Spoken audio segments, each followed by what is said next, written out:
हूँ कि आप लोग अच्छे होंगे और मन लगा के पढ़ाई कर रहे होंगे। आज का टॉपिक है शब्द का अर्थ।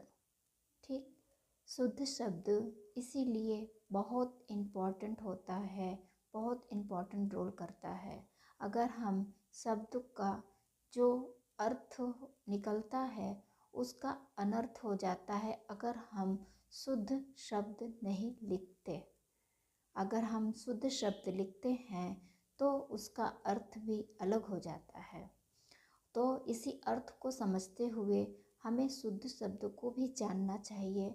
और हम अगर गलत थोड़ा सा भी मिस्टेक करते हैं, अगर हम थोड़ा सा भी ह्रस्व का दीर्घ का अगर ध्यान नहीं देते हैं तो वही अर्थ का अनर्थ हो जाता है।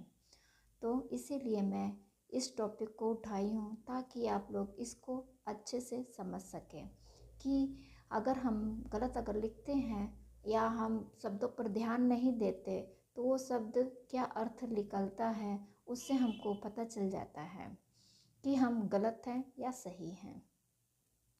तो हम देख सकते हैं कि अगर अंश लिख रहे हैं तो देख सकते हैं श का ही बस रोल है इसमें।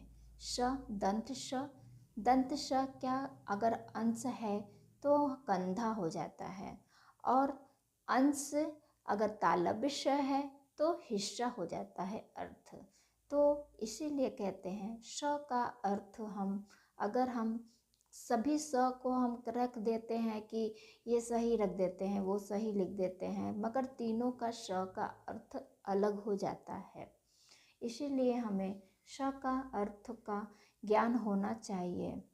तो अंत देखिए, अगर हम अंत लिखते हैं तो समाप्ति का अर्थ निकलता है।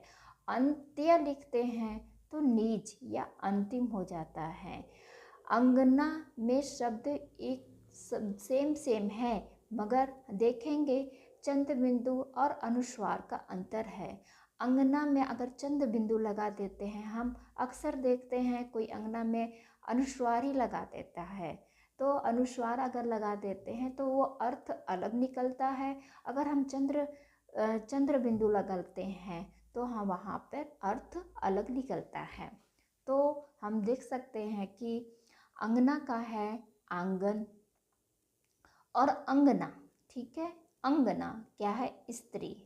अम्बुज का है कमल, अम्बुधि का है सागर, अन्न का है अनाज, अन्न